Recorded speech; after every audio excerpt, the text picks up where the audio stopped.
Денеска се одбележува Светскиот ден на здравјето, ден посветен на подигање на свеста за здравјето на луѓето ширум светот, кој се одбележува под покровителство на Светската здравствена организација. Овој ден е и датумот кога е основана организацијата и ова се смета за прилика да се привлече меѓународно внимание на здравствените проблеми со кои се соочува светот.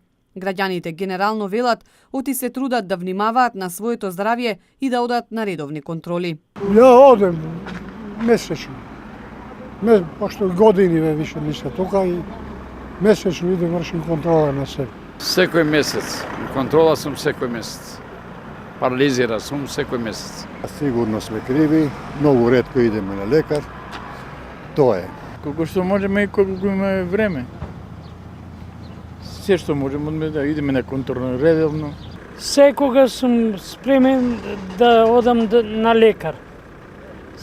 Јас сум оперисан сега моментално пред 6 години од рак на желудник и сега мора да водам евиденција секој ден. Нон-стоп сум на контрол. Така. А што мислите општо луѓе во колку се грижат за своето здравје? Секој за себе. Така си треба да биде. Секој ако не си опоштува своето здравје, самиот си е крив.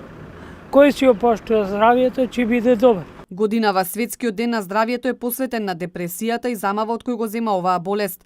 И во Македонија расте бројот на лица кои страдаат од депресија. Статистиките на Институтот за јавно здравје покажуваат дека за 5 години, односно во периодот од 2010 до 2015 година, бројот на овие лица кои болнички се лекуваат пораснал од 585 на 803 пациенти, што е пораст за околу 37%.